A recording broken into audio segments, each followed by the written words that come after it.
Ou seja, o anjo ele tinha um contato direto com Deus, ele tinha certeza absoluta do que ele estava falando. Ele tinha uma convicção que para Deus nada é impossível. Ainda que a nossa mente ela seja limitada, para Deus nada é impossível. A segunda fala é do próprio Jesus, falando com os discípulos. E ele fala, para os homens talvez isso seja muito difícil, mas para Deus não. Para Deus não é impossível. Para Deus não há algo que Ele não possa realizar, principalmente na nossa vida. E a nossa vida é uma vida de transformações. Põe o tema para mim, ô João. Uma imagem para mim. Ao mandar quebrada. Milagre da transformação. E o Senhor colocou esse tema no meu coração, né, e começou a falar comigo por conta do meu testemunho. E eu costumo contar o meu testemunho para mim mesmo, no espelho, quando eu estou bravo. Sabe quando eu estou com aqueles dias que eu falo, não aguento mais, estou rebelde. E aí eu gosto de contar o testemunho para mim mesmo, para me lembrar o que Deus fez na minha vida, para me lembrar da onde Deus me tirou, para me lembrar do milagre da transformação que Ele fez na minha vida.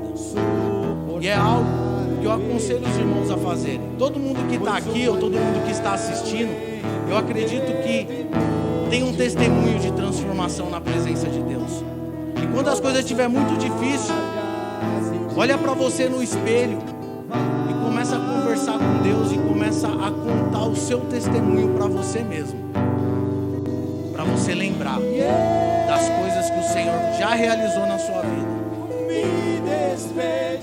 Eu não costumo muito falar sobre o meu testemunho porque eu não tenho orgulho nenhum, né, de tudo que eu passei, eu não tenho orgulho nenhum de tudo que eu fiz, eu não acho legal, eu não acho que seja um bom testemunho, eu acho que bom testemunho é testemunho igual do Gustavo, um menino que cresceu dentro da igreja e persevera com toda a luta e dificuldade que um adolescente, que um jovem tem dentro da igreja, o Joãozinho, né, os meninos que estão sempre com a gente, que cresceram dentro da igreja, as meninas. Para mim esse é o testemunho bom de ser contado. Falar, eu fiquei lá, o mundo me ofereceu 1000 coisas, mas eu permaneci lá dentro, com toda a dificuldade. O meu não, o meu ele não é bonito, mas ele precisa ser lembrado algumas vezes.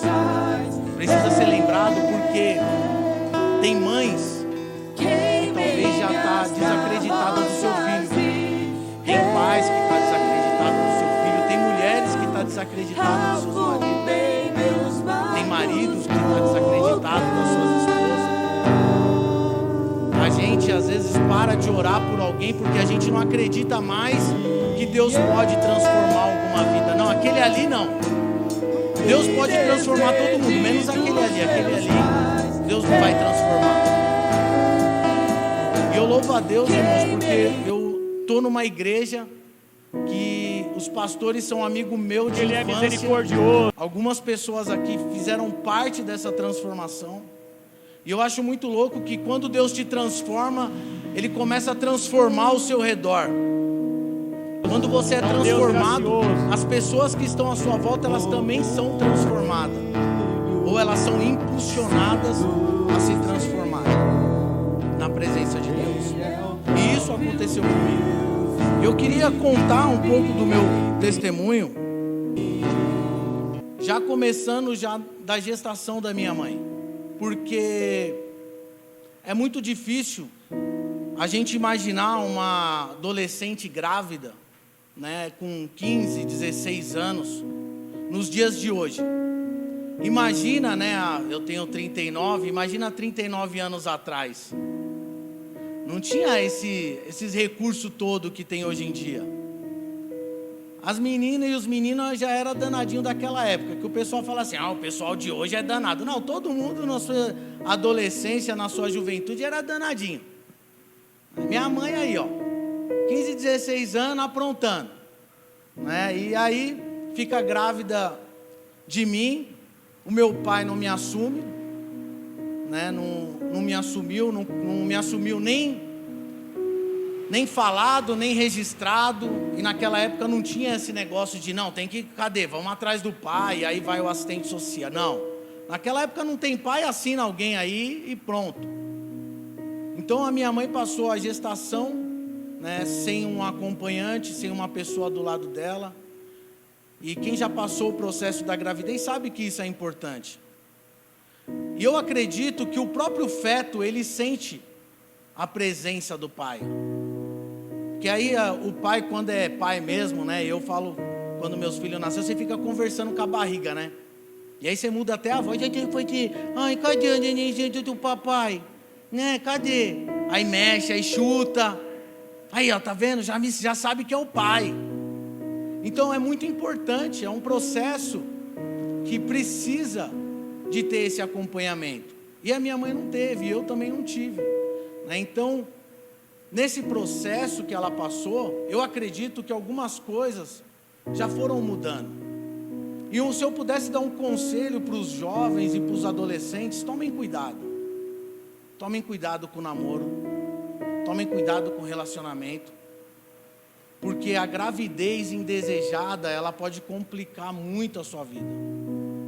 Ela pode complicar a sua vida, ela pode complicar a vida da outra pessoa que está com você, e ela vai complicar a vida dessa criança. Porque todo mundo vai sentir isso. Então tenha um pouco de responsabilidade. Toma cuidado. É bom esperar o processo. É bom esperar os tempos certos. Para que você não tenha nenhuma aventura no meio da sua trajetória indesejada, que acabe com os seus estudos, né, que acabe te tornando um adulto muito jovem, né, com muitas responsabilidades. Toma muito cuidado. No caso da minha mãe não teve jeito, nasci lá, e aí agora passa um período, né, criança. A gente morava aqui na Renzo Baldino, aqui na rua de trás, com todas as dificuldades que uma mãe solteira tinha, morando de aluguel, né, sem nenhum recurso. A minha mãe também não teve uma juventude fácil. A minha mãe, a gente vem de uma linhagem de família destruída, de avós, bisavós, tudo destruído, tudo envolvido com droga, envolvido com prostituição. Sempre vem essa linhagem dentro da minha família. E foi muito difícil para ela. E aí eu fui crescendo ali na minha fase de infância, nessa rua, Renzo Baldino, aqui na rua de trás, com todas essas dificuldades. E aí, minha mãe ficou grávida de novo. Sério. E o cara foi embora de novo. Outro cara. Aí nasceu a minha irmã, a Bruna. O que estava ruim ficou pior, porque eu já mamava bastante. Dona Janete, que é pai do pastor antes e da pastora Vanessa, fala que para mim tinha que ser mamadeira de fubá.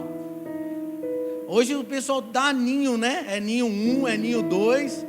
Na nossa época era mamadeira de fubá, né? E aí hoje em dia não, é ninho 1, é ninho 2. E aí eu já comia bem, aí chegou a minha irmã, aí teve que dividir o rango. E aí as coisas começaram a ficar pior ainda. E eu me lembro que a gente passava um aperto muito grande.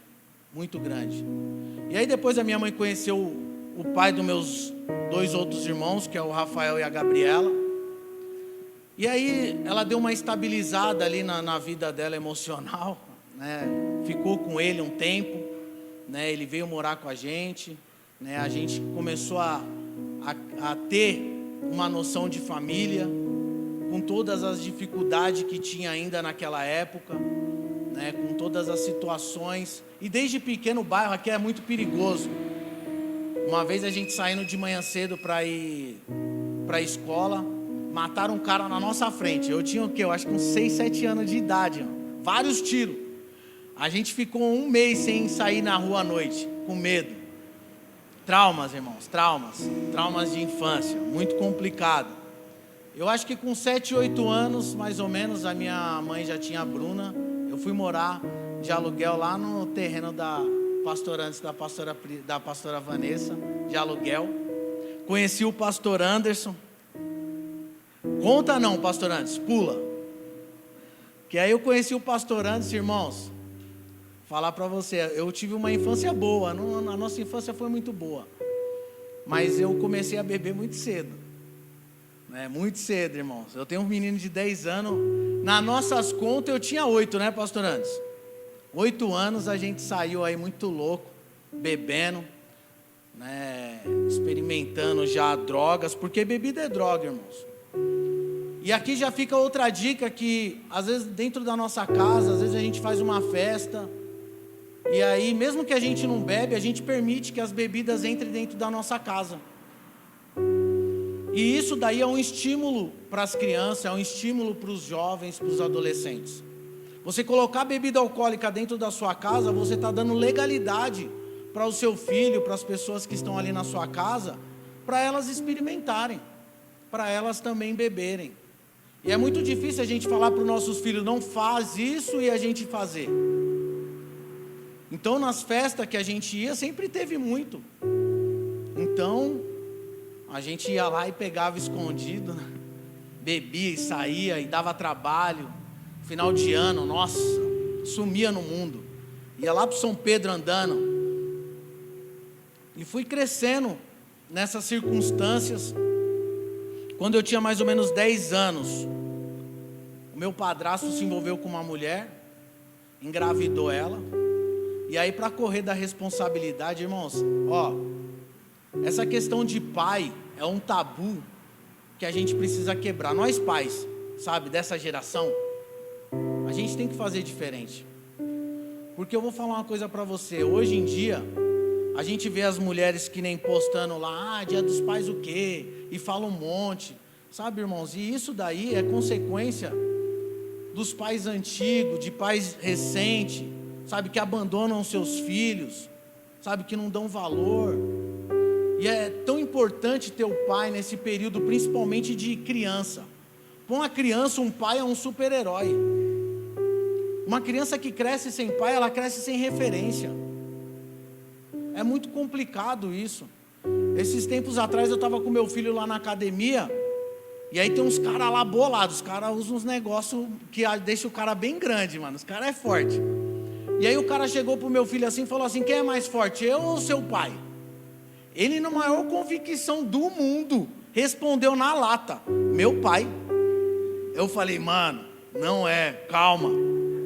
Porque os caras eram grandão, mas na mente dele, eu sou o cara mais forte do mundo. Essa é a importância de um pai na vida de uma criança. A referência de super-herói, a referência de proteção. Se o meu pai está aqui, mano, nada vai acontecer com a gente.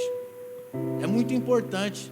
E aí meu padrasto vai lá, se envolve com uma mulher, engravida ela, e para correr dessa responsabilidade agora, vende tudo para ir para a Bahia. E aí sai nós lá do quintal do pastor Anderson, da pastora Vanessa, passamos uma infância muito boa lá, fizemos umas fogueiras. Foi a primeira vez também que chamaram a polícia para mim. Que a gente queimou as madeiras da vizinha, fazendo fogueira, e aí a polícia bateu na nossa porta logo cedo. Quem queimou as madeiras? Eu e o pastor Anderson lá. Dá trabalho, irmãos, dá trabalho. Fora as brigas, nós andava de muchaco na quebrada. Muchaco. Nós sabíamos usar? Não sabia, mas a gente fazia. E aí perdemos, aí passou essa infância, fomos morar para lá na Bahia, ficamos há pouco tempo, não se adaptamos, mas vendemos tudo aqui, tivemos que voltar para São Paulo, e a minha mãe teve que pegar um ônibus, passagem gratuita, sem nada para comer, 3 dias de viagem, 4 crianças, para voltar para São Paulo, para morar na casa da minha avó. E quando a gente chegou aqui em São Paulo, a gente já voltou numa situação muito mais difícil, muito mais difícil.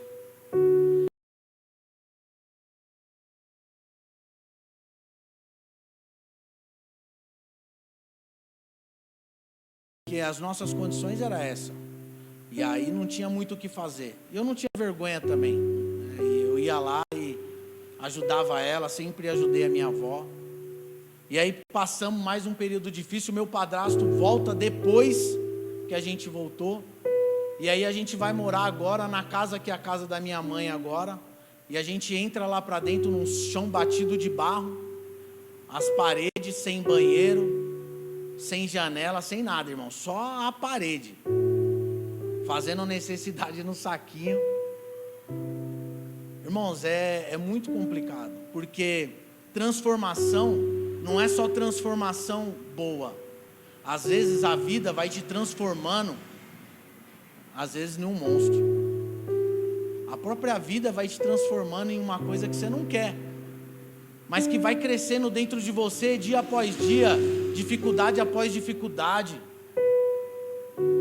E aí a gente crescendo nessa situação, e quando a gente começou a achar que as coisas estavam meio estabilizadas, a gente estava lá dentro da nossa casa, meu padrasto estava lá, com toda a limitação dele, ele dava ali o nosso sustento. Já acordei algumas noites, ele batendo na minha mãe, e eu acho importante falar isso porque, irmãos, outro tabu que tem que ser quebrado, homem que bate em mulher, sabe? Aqui em São Paulo ainda é pouco, mas se você for lá no Nordeste, as mulheres lá apanham lá e tem que fazer café, olho roxo sangrando, sabe? E a gente precisa quebrar esses tabus, nós homens, sabe? Dessa geração, a gente precisa ensinar os nossos filhos a serem homens de verdade, porque isso não é ser homem de verdade, isso é ser covarde. E muitas noites, e tem algumas pessoas que eu sei que também já passaram por isso, fingir que está dormindo, mas está escutando a briga do pai e da mãe na madrugada, e às vezes choro, soco, tapa. E eu escutava muitas vezes isso. Mas mesmo com tudo isso, ainda era uma família. Mas aí num dia na madrugada, meu padrasto trabalhava com taxista. Notícia de madrugada nunca é boa. Se alguém bater na sua porta 2 horas da manhã, irmão, pode crer, se alguém ligar para você 2 horas da manhã, você já atende com o coração apertado. Você já fala, meu, aconteceu alguma coisa. E aí vai um rapaz lá na nossa porta 2 horas da manhã, e aí traz a notícia que o meu padrasto estava lá no Hospital Planalto, tinha tomado uns tiros para correr lá. Minha mãe saiu desesperada, chegou lá, ele já estava morto. Tinha tomado 3 tiros numa briga, uma confusão, numa pizzaria ali na Virginia Fern. E aí o que já não era muito bom na nossa família, o que já não estava muito legal, imagina agora. Eu já tinha crescido sem pai, minha irmã, e agora os meus irmãos. E eu era o mais velho da minha mãe, e eu vendo aquilo tudo, e a minha mãe sem chão, e os meus irmãos muito pequenos, 2 anos, 3 anos, a minha irmã acho que tinha 6, 7, e esse transtorno todo ali dentro da minha casa, e aí as coisas ficaram pior ainda. Sem renda, 4 filhos, e eu vendo a minha mãe desesperada. E nessa época, irmãos, eu tentei algumas vezes procurar emprego. Mesmo tendo 14 anos, eu tinha 14 anos. E aí não arrumava nada, e aí eu descobri que uns meninos lá estavam fazendo um negócio no bairro, e eu falei, meu, vou fazer essa parada também, mano. Os caras estavam estourando orelhão para pegar ficha. Quem aqui já fez uma ligação com ficha? Mano, é só antigo, velho. De verdade. Mano, pô a fichinha lá. Me vê 5 fichas. Ficha DDD ou ficha normal? Tinha essa. E aí os caras falaram, não, a gente usa 2 chaves de fenda, estoura os orelhão aí e tal, e a gente consegue pegar essas fichas e a gente vende e ganha um dinheiro. E aí eu comecei a estourar esses orelhão aí, pegava umas fichas, mas não rendia muita coisa. E eu já tinha os meus primos que já era da vida do crime. E eu via meus primos chegando de carro, chegando de moto e chegando com roupa de marca. E eu sem comer, sem nada em casa, minha mãe tendo que pedir na casa dos meus tios. sempre naquela dificuldade, não tinha roupa, não tinha, tudo era dado, tudo era doado. Irmão, é muito complicado tudo isso. Por isso que às vezes, antes da gente julgar um jovem, julgar uma pessoa que entra na vida do crime, a gente precisa ter um mínimo de bom senso, de tentar entender o que essa pessoa já passou na vida para levar ela a roubar alguém. Porque a gente não acorda de manhã e fala assim, eu vou roubar alguém, vou assaltar. Não, esse sentimento ele cresce dentro de você e vai te transformando em um monstro dentro da sociedade, onde você se sente injustiçado, ao ponto de achar que você tem o direito de pegar o que é do outro. E aí um dia eu acordei de manhã, eu falei assim, quer saber de uma coisa? Chega, mano, eu vou roubar igual os caras, eu vou pra cima, mano. Não aguento mais isso aqui não. E meu primo já ia, e eu sabia onde os caras colavam. Os caras ficavam ali no Seu Rubens, era uma padaria lá, e ficava lá uns 20 adolescentes jovens. Aí um dia eu acordei cedo e apareci lá, e falei assim, os caras, ô Silvio, aí, beleza? Eu falei, beleza. Eu falei, hoje eu vou ir. E o diabo, ele é assim, irmão, você quer? Opa, bora. Os caras já me deu um revólver na mesma hora, pus o revólver na cinta e fui assim, sabe? Só fui. E aí chegou lá, me lembro como se fosse hoje o meu primeiro assalto.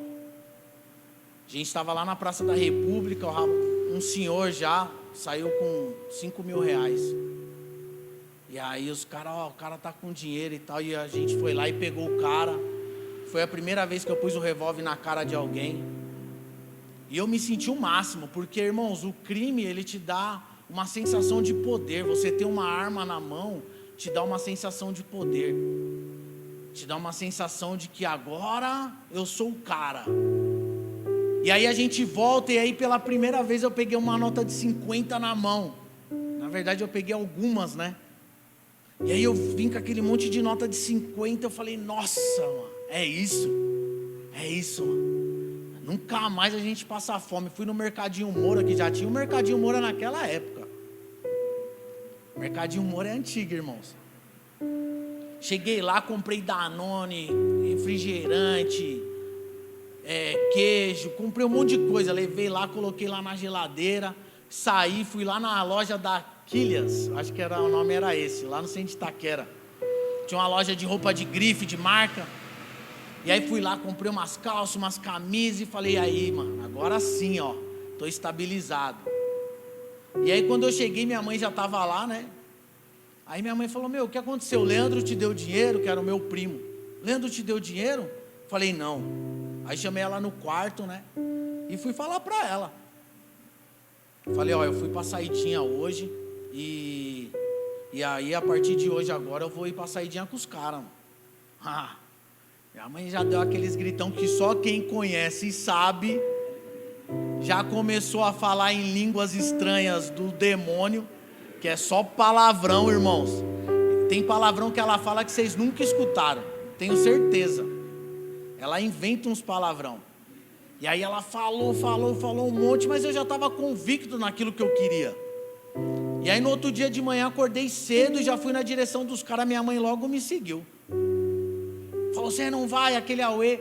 Aí já fez eu passar vergonha na frente dos manos. Os manos, mano, sua mãe aí, ó. Aí eu voltei para casa e no outro dia eu saí mais cedo ainda. Falei, mano, eu vou ir. E fui, peguei mais dinheiro e aí comecei. E aí essa sensação de poder, aí a minha mãe acabou vendo que não ia ter jeito e acabou que não ligando mais. E aí eu fui pegando dinheiro, fui arrumando uma casa, comprei uma moto.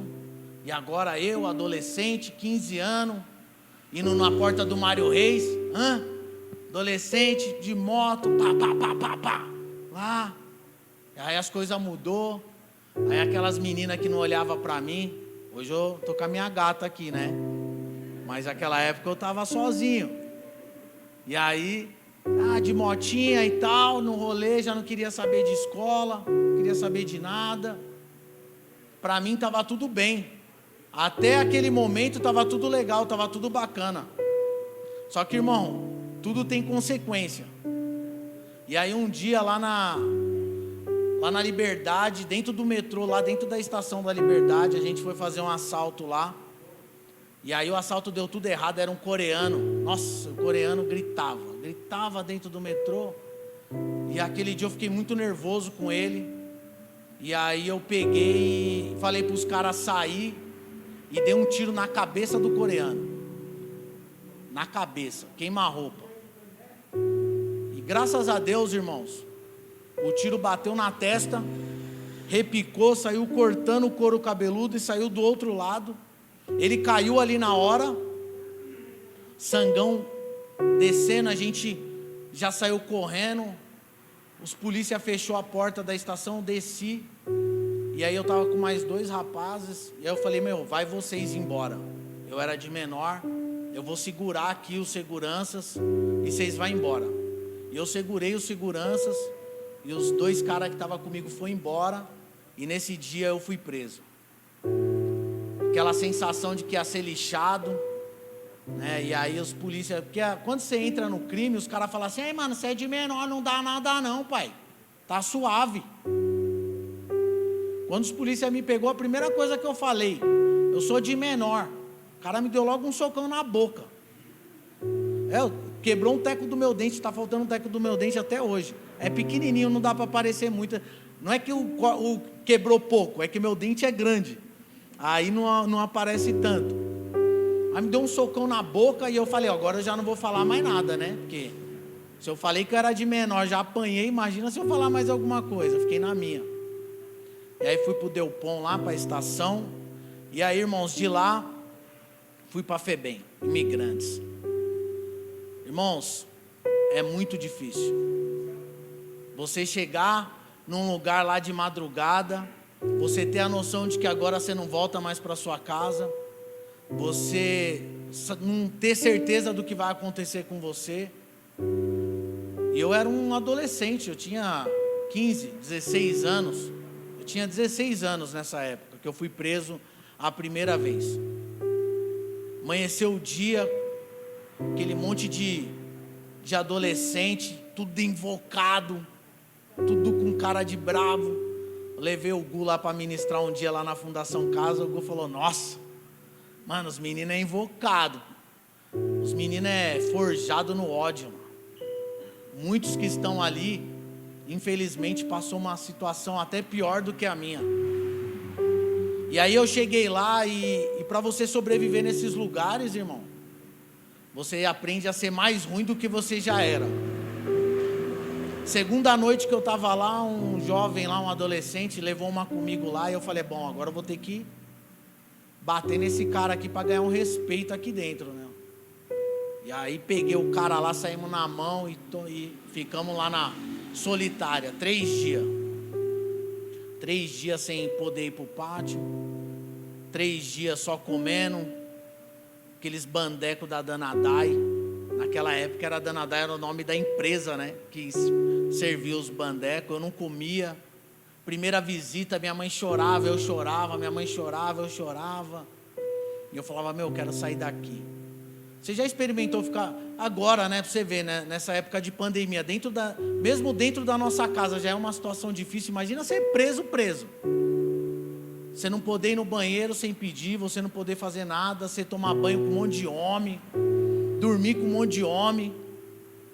Uma situação, irmãos, muito difícil. E eu fui me transformando cada vez mais numa pessoa pior.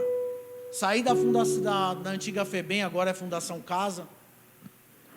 Uma semana que eu estava na rua, já estava roubando e já fui preso de novo. Uma semana. Depois de uma semana que eu fui preso, consegui sair de novo. Fiquei acho que eu fiquei 2 dias a segunda vez que eu fui preso. Saí, aí fiquei um tempo na rua, fui preso de novo. Um assalto, aí eu fiquei 1 ano e 1 mês. 1 ano e 1 mês eu fiquei preso. E aí eu senti mais profundamente essa questão de estar preso, de estar no cárcere, né? De você estar privado de tudo. Imagina para um jovem, para um adolescente que está acostumado, né? Não consegue ficar quieto 1 minuto num banco. Imagina ficar preso passando por situações difíceis, rebelião. Participei de uma rebelião no Natal, madeirada, ficar pelado no pátio. Isso acabou me transformando em uma pessoa pior ainda, porque agora eu saí de lá, e agora os caras que corriam comigo, que fazia saidinha de banco, agora começou a roubar banco. Já começou a ir para uns assaltos já mais grande, mas com mais risco. Alguns dos nossos amigos morreram em porta de banco, tomando tiro. Eu conheço vários, inclusive nenhum, né, que eu estava, o rapaz ficou paraplégico. Foi uma das coisas que me fez parar de roubar, né, parar de assaltar. Foi uma cena muito forte para mim, ver um amigo meu que está comigo tomar um tiro, pedir para mim ajudar ele, eu não ter condições de ajudar, porque é tudo uma adrenalina, acontece tudo muito rápido, e eu ir embora com aquilo na minha cabeça, com aquela imagem na cabeça, do cara no chão, a arma no chão, sangue, e você vê tudo aquilo, e você ter que ir embora. Nesse período, irmãos, um pouco antes de acontecer esse assalto, eu conheci a Adriana, né? Foi um pouco antes. Conheci a Adriana, eu ainda tinha 17 anos. Eu acho que foi uma das coisas boas, né? Acho não, tenho certeza que aconteceu na minha vida. Porque, a Adriana é guerreira, mano. Porque namorar comigo naquela época é Deus, mano. Que eu era terrível, irmão, terrível. Tinha uns ciúmes dessa menina. Batia em todos os amigos dela. Ela não gosta que eu falo. Batia nos amigos dela. Seguia ela. Irmãos, trancava ela dentro do quarto da minha casa, jogava a chave fora, era sinistro. Mas conheci ela e a gente começou a namorar, e eu já era dessa vida, então ela, né, meio que entendia. Difícil era a família, né, aceitar, e é muito difícil. Hoje eu, como pai, eu entendo. Meu sogro só foi ter uma amizade comigo mesmo depois da minha conversão. Antes da minha conversão, ele olhava para mim e falava assim: eu queria uma coisa melhor para minha filha, né? Mas ela escolheu você, então vai fazer o quê, né? E aí a gente foi seguindo junto. Com 17 anos aconteceu esse assalto, e aí eu falei assim: quer saber, eu vou mudar um pouco. Só que aí eu não saí da vida do crime, eu migrei para o tráfico. E aí eu comecei a vender droga na porta do prédio da Adriana. Aí eu ficava lá. Então o que estava ruim ficou pior. Isso para os pais dela, né? Ver eu sempre lá e galera indo lá, pegando droga, aquele movimento todo. Irmãos, eu entrei nessa vida do tráfico, e é uma vida muito complicada. Muitas tretas, muitas confusão, né? Muitas brigas por ponto. E aí, entre algumas confusões, eu não quero entrar em detalhes dessas situações, mas aonde às vezes a gente tem que pôr em risco a nossa própria vida, né? A gente tem que se impor e tem que, né, fazer coisas que aos nossos olhos é bem cruéis. O tráfico, ele é bem cruel. O tráfico, ele não mede esforços, principalmente com nossos jovens e adolescentes. Eu me lembro que eu gostava muito de aliciar os adolescentes, porque assim como eu, dentro do nosso bairro tem muitos adolescentes que não tem nada, assim como eu. E eu via isso e eu falava assim: mano, sai dessa, velho, vem com nós, começa a vender uma droga aqui pra mim, começa a fazer um corre. Então você começa a aliciar, e você começa a trazer uma outra realidade para aqueles jovens. E é por isso que é de uma importância muito grande a igreja ter um trabalho forte em cima dos adolescentes, dos jovens. Sabe por quê? Porque às vezes a gente não tem nada para oferecer para eles lá fora, e o tráfico vai oferecer poder, vai oferecer para eles dinheiro. O tráfico, o mundo do crime, vai oferecer um monte de coisa para eles. E o que nós como igreja estamos oferecendo para esses jovens, para esses adolescentes? É muito importante, irmãos, a gente ter um trabalho fundamentado nisso. Eu louvo a Deus pela vida da pastora Vanessa, que começou a ir para a igreja cedo, porque eu já fui numas igrejas na Universal com ela, com a pastora Pri, mesmo sendo assim, zoado, eu sempre fui um cara de muita fé. Inclusive já fui até assaltar, antes eu fazia uma oração. Eu orava, eu falava, Senhor, tá ligado, né? Tá ligado que dá uma segurada, me ajuda aí. Não quero ter que matar ninguém, mas se puder me ajudar, tô indo. Mas eu sempre fui uma pessoa que tinha fé. Eu sempre fui uma pessoa que acreditei muito em Deus. Sempre fui para a igreja e eu sempre aceitei Jesus, irmão. Toda vez que eu ia para a igreja, pessoal, quem quer aceitar Jesus? Mano, é lógico que eu quero. Sabe o que eu não queria? Ser transformado. Porque a transformação é muito difícil. Mas aceitar Jesus, mano, Jesus é um cara legal, pô. Vou aceitar ele. Ia lá na frente, aceitei Jesus várias vezes. Aceitei Jesus na Deus e Amor, na Universal, na Batista. Aceitei Jesus em um monte de igreja, né? E sempre com muita fé. Inclusive, na conversão do pastor Anderson, eu fiz uma campanha, tá? O pastor Anderson estava numa situação, eu estava na vida do crime, mas eu estava orando pela vida do pastor Anderson. Eu fui fazer uma campanha, falei, Senhor, ajuda ele aí, né? Ajuda nós, mas ele, mano, meu Deus, tá me dando trabalho, né? Eu sempre gostei muito do pastor Anderson, a gente cresceu junto, uma amizade muito, muito boa, uma irmandade na verdade, né? Então, orava pela vida dele, né? Pedia para Deus abençoar ele, e eu ia também. Eu também ia na igreja, mas vivia nessa vida agora do tráfico, vivia nessa vida agora, né? Era dono da biqueira, e aí aprendi a fazer as drogas, transformei a minha casa num laboratório. Agora imagina para minha mulher, imagina para minha mãe, para minha filha, a situação e o mundo que ela estava vivendo por conta de tudo que eu fazia. Não era escolha deles, era escolha minha fazer tudo aquilo.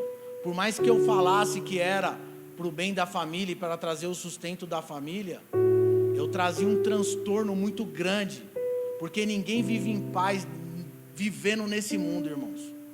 Você não dorme direito, você não acorda direito, é sempre movido a droga. Eu fumava muita maconha, muita maconha. Eu fumava, todo dia, toda hora. Me tornava um cara agressivo, um cara intolerante, porque a droga, irmãos, ela muda o humor, ela muda a pessoa. A droga é muito complicado. E eles vivendo nessa situação, a minha filha, eu fiz o quarto da minha filha um laboratório. O quarto da minha filha ficava lá, arma. O pastor Anderson guardou umas armas minhas também, mas eu tive que pegar dele, porque lembra que ele era terrível? Explodiu uma arma minha. Aí eu falei, melhor ficar na minha casa, deixa aqui mesmo. Mas um monte de coisa dentro da minha casa, com a minha família lá, vivendo essa situação complicada e sem ter uma saída, sem saber o que fazer, sem saber para onde ir e nem até quando eu poderia manter tudo aquilo, porque a gente sabe, irmãos, que quem vive nessa vida é só dois caminhos: cadeia ou cemitério. Não tem muito o que. Você vai andando até chegar em um desses dois pontos. E eu me lembro que o meu primo, o Leandro, faleceu. Antes de ele falecer, a gente conversando ali no meu quintal, fumando maconha, muito louco, brisado. Ele falou, mano, tive um sonho, mano. Eu sonhei que eu ia para a igreja com o Carlinhos. O Carlinhos é um pastor batateiro. Sonhei que eu ia para a igreja com ele. E eu falei, mano, então vai, mano. Liga ele e tal, e vai. Ele, não vou ir e tal. Mas fica sempre nessa conversa, porque, irmãos, é muito difícil uma vez que você está lá dentro, você querer sair. Você se transformou naquilo que o mundo queria que você transformasse. E aí eu conversando com ele e tal, ele falou, não, mano, não dá, não fui. E sempre com esses papos. E um dia, à noite, ele, muito louco, ele usava uma cocaína, irmão, ele parecia um Homem-Aranha, ele ficava pulando todos os telhados. Pulou do terceiro para o quarto andar já na Coab, ele deu muito trabalho. Correu pelado com um fuzil na mão, lá onde a gente mora, muito louco. E aí a gente, quando ele ficava lá solto, lá usando droga, a gente até trancava as portas para ele não entrar, porque ele dava muito trabalho, ficava, era uma loucura. Mas aí teve um dia à noite, lembra das notícias de noite? Um dia à noite ele pulou lá uns telhados, foi pular um portão com lança, a lança entrou na perna dele, rasgou a veia arterial da perna. E aí o pessoal tentou socorrer, levar no Planalto, mas chegou lá morto, hemorragia. E aí a notícia veio pra gente, falou, o Leandro tá lá no Planalto, né, morreu, usando droga, irmãos, usando droga. Droga é algo que destrói, é algo que, por isso que eu não tenho orgulho, e eu não gosto muito de falar sobre o testemunho, porque eu fico muito triste de saber que eu fiz parte da destruição de muitas pessoas. E é por isso que eu oro muito a Deus e falo, Senhor, eu quero de alguma forma retribuir, de alguma forma eu quero ajudar, de alguma forma eu quero ajudar alguém a sair dessa vida, mano, porque eu tenho essa certeza no meu coração que muitas pessoas que se destruíram, eu fiz parte, mano, eu fiz parte dessa situação que aconteceu na vida deles, eu fiz parte da morte do meu primo, né, e isso me deixa muito triste. E quando a gente foi lá no necrotério para trocar ele, a gente mexeu, eu e meu primo Doni, a gente mexeu no bolso da calça dele e tinha vários folhetos de igreja. Eu falei, caramba, mano, comecei a ler os folhetos, eu falei, mano, devia ter ido para a igreja, né, mano? Mas não foi, e agora está aí, e agora não tem mais o que fazer. E isso me mexeu muito comigo, porque eu falei, qualquer hora vai ser eu, se não for usando droga, vai ser numa treta, vai ser trocando tiro com a polícia. E eu já comecei a ficar agoniado com essa vida. Eu sempre falava para Deus me ajudar, mano, a sair. Eu queria sair fora, mano, não queria ficar mais lá. Não queria viver mais desse jeito, acordar, ver um cara na rua e não saber se era comigo, se os caras queriam me prender, se os caras queriam me pegar. Minha família, às vezes eu vinha correndo de dentro da favela e polícia para todo lado, eu saía com uma roupa e voltava com outra, porque eu tinha que pegar a roupa nas casas para mim sair de dentro da favela. Ia ver o desespero da minha mãe, o desespero da minha mulher. Até quando essa vida? Até que um dia o Dei que invadiu minha casa, eu lá no laboratório fazendo droga, o quarto da minha filha cheio de droga, meu primo já tinha morrido, os polícias invadem lá pelo portão e a Adriana tenta parar os caras, porque sabia que eu estava cheio de droga dentro de casa, minha mãe desesperada, eu escutando aquele auê todo, eu falei, agora já era, mano, agora a casa caiu. Estava eu e o Getúlio, um amigo meu que morreu já, também. E eu falei, Getúlio, mano, já era, mano. Vai lá pro computador, fala que você está fazendo um trabalho e eu vou segurar esse BO aqui. E aí ele foi lá, irmãos, a adrenalina é tão grande que ele sentou na frente do computador, o computador desligado. E aí os polícias entrou e ele estava lá mexendo no computador desligado. E aí eu falei, os polícias entrou, Silvinho, eu falei, mano, já era, pegaram todas as drogas, e um dos policiais que entrou lá, ele viu uma foto minha, com as crianças, acho que era eu, a Adriana e a Ariane, e ele falou, Você tem uma família tão bonita, mano. Você vai acabar com tudo por causa dessa vida que você leva, mano. Você vai destruir tudo. Você vai preso, você vai morrer e vai acabar com tudo. E naquele dia eu comecei a falar com Deus. E eu sei que Deus talvez não responde essas orações, sabe? De Senhor, me livra dessa. Que aí eu paro, aí eu saio. Mas eu acho que Deus, Ele contempla o nosso coração, mano. Deus, Ele contempla e sabe que dentro da gente tem alguma coisa que nem a gente sabe. Eu falei, Senhor, se eu sair dessa agora eu mudo, mano. E graças a Deus, eles eram uns policial corruptos. E aí eu dei dinheiro para os caras e consegui sair fora. E aí eu saí fora e falei assim, mano, eu não quero mais essa vida. E meu primo, que era irmão do Leandro, o Doni, estava indo para a igreja, foi para o encontro. Pastor Antes, a pastora Vanessa, a pastora Pri, o pastor Santos, sempre falaram, vamos no encontro, vamos não sei o quê, mano, vamos, sempre ministraram na minha vida. Por isso que eu glorifico a Deus de poder congregar em família, sabe? Isso para mim é sensacional. E aí um dia o meu primo falou, mano, vai que vai ser bom para você. E os polícia tudo atrás de mim, tinha polícia que eu nem conhecia atrás de mim. E aí eu falei para a Adriana falou, mano, melhor você ir mesmo. E aí eu falei, beleza, marquei tudo, nem paguei. O pessoal falou, mano, esquece esse bagulho, só vai, mano. Eu falei, beleza. No dia, o pastor foi lá na minha casa me buscar e eu tava fumando baseado. Eu falei, não vou não, mano, não vou nesse bagulho não. Porque eu tinha a biqueira, eu tinha que fazer as drogas, eu tinha que distribuir, eu tinha os gerentes para cuidar, eu tinha um monte de coisa para fazer. Falei, eu não posso sair daqui assim e deixar tudo. Aí falou, não, vamos. A Adriana falou, você vai ficar aqui, é capaz de você ser preso, e agora você já deu todo o dinheiro para os caras, e aí vai lá, pelo menos você fica um final de semana lá, né? Acho que é meio que a intenção de a maioria do pessoal que ia para o encontro, né? Eu fico um fim de semana aqui. E aí eu aceitei e fui nesse encontro. E eu me lembro, irmãos, que sábado de manhã eu acordei, aí tinha que tomar café. Eu falei para um irmão lá, falei, eu não quero tomar café não, eu quero ir para a sala de administração, mano, porque eu preciso ter um encontro com Deus e falar para Ele, mano, que eu não aguento mais, mano. E aí eu fui, me ajoelhei, comecei a conversar com Deus.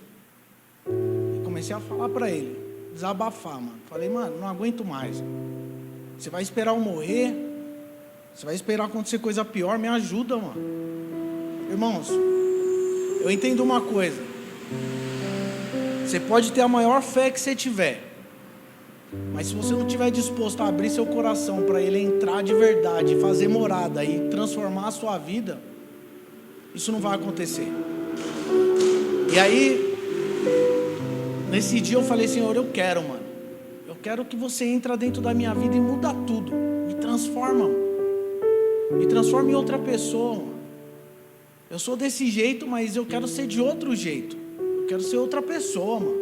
Eu não quero ser isso. E eu me lembro, irmãos, que eu senti como se fosse uma luz muito forte dentro daquele lugar. E como se o Espírito Santo, sabe, chegasse perto de mim e começasse a mostrar toda a trajetória da minha vida, todos os livramentos, tudo que Ele já tinha me livrado até ali. E aí Ele falava para mim, eu nunca te abandonei, nunca te abandonei, eu só estou esperando você. Tudo depende de você. Se você deixar, eu vou transformar a sua vida. Eu falei, eu quero, mano. Eu não quero mais viver essa vida. E naquele dia eu falei para os irmãos, falei, mano, eu quero aceitar Jesus, mano. Eu já tinha aceitado várias vezes, mas naquele dia, mano, eu abri meu coração. Eu falei, Senhor, hoje é diferente. Até aqui eu estava só da janela, até aqui eu estava só observando o Senhor ali, e eu aqui, vendo o Seu trabalhar, e eu de fora. Mas agora eu quero que você mora dentro do meu coração. Porque quando a gente deixa Jesus fazer morada dentro do nosso coração, a gente é transformado. E naquele dia eu falei que eu queria, e voltei daquele encontro, irmãos, transformado, de verdade. Minha mulher não entendeu nada, porque eu cheguei, aí aquela festa toda, e eu pedindo perdão para ela, para minha mãe, tudo que eu já tinha feito. E eu falei assim para minha mulher, eu falei, mano, já era, eu vou entregar a biqueira, eu vou jogar tudo que eu tenho na minha casa fora, e eu vou seguir uma vida com Cristo. Ela falou, não, legal, e a gente ia para a igreja católica. E é na hora assim, na hora minha mina falou assim, minha mulher, eu gosto de chamar ela de minha mina. Minha mina falou, mano, eu tô com você, é muito importante isso, irmão. Sabe? Eu ganhei muito desse daqui no encontro. Era assim, os servos vinham e davam um monte desse papelzinho, eu chorando. E muito atencioso os irmãos. E eu falei para ela, eu falei assim, mano, já era. Só que, irmãos, eu era dono da biqueira, era muito complicado. Mas eu não queria mais saber, sabe? Eu voltei com uma alegria tão grande. Cristo estava fazendo morada dentro do meu coração, Ele tinha me transformado naquele momento. E eu cheguei em casa, eu falei para os pastores da igreja, eu falei, ó, eu tenho uma arma lá em casa, eu tenho umas drogas, eu tenho algumas coisas em casa, e tudo que está dentro da minha casa, eu quero queimar e jogar fora. E o que não está dentro da minha casa, eu não quero saber mais. E os pastores foram lá e levaram até um irmão. O irmão ficou até meio assim, porque eu quebrei uma 9mm. Eu dei umas marretadas numa 9mm que estava em casa. Que eu falei, eu vou quebrar essa arma e você joga fora. Essas drogas aqui, maconha, crack, tudo. Joga tudo fora. Joga tudo fora. Fiz a reunião, entreguei, dei a biqueira para outra pessoa. Nessa época o Rafa, que está aqui da geração, né? A gente congregamos junto lá na geração. E eu segui uma vida com Cristo. Irmãos, Deus, Ele me transformou de uma maneira que hoje eu estou aqui, sabe? Isso é muito louco, porque para uma pessoa que não tinha uma expectativa de vida de 25 anos... poder estar hoje aqui ministrando e contando o milagre que Deus fez na minha vida, esse milagre de transformação, é algo muito gratificante para mim. E se tem algo que eu posso ter certeza, e toda a convicção do mundo, é que não há nada impossível para Deus. Não há nada impossível para Deus. E quando Deus, Ele transforma a nossa vida, Ele transforma as pessoas que estão na nossa volta, e hoje eu posso congregar com os meus amigos, que são os meus pastores, com a minha esposa, com os meus filhos, com os meus irmãos que estão aqui na igreja. E eu fui o primeiro da minha família a ir para a igreja. O primeiro, na verdade, o primeiro foi o meu primo, Doni. Mas logo em seguida eu fui, e a gente conseguiu arrastar a nossa família. E eu tenho certeza que tudo aquilo que a minha família viveu antes da gente foi quebrado, e agora a gente vai viver uma nova história. A equipe de louvor pode subir. Irmãos, e que, sabe, esse testemunho de transformação que Deus fez na minha vida possa trazer uma convicção no seu coração. Eu não sei se você tem algum parente, eu não sei se você tem alguém que você orava e você desistiu.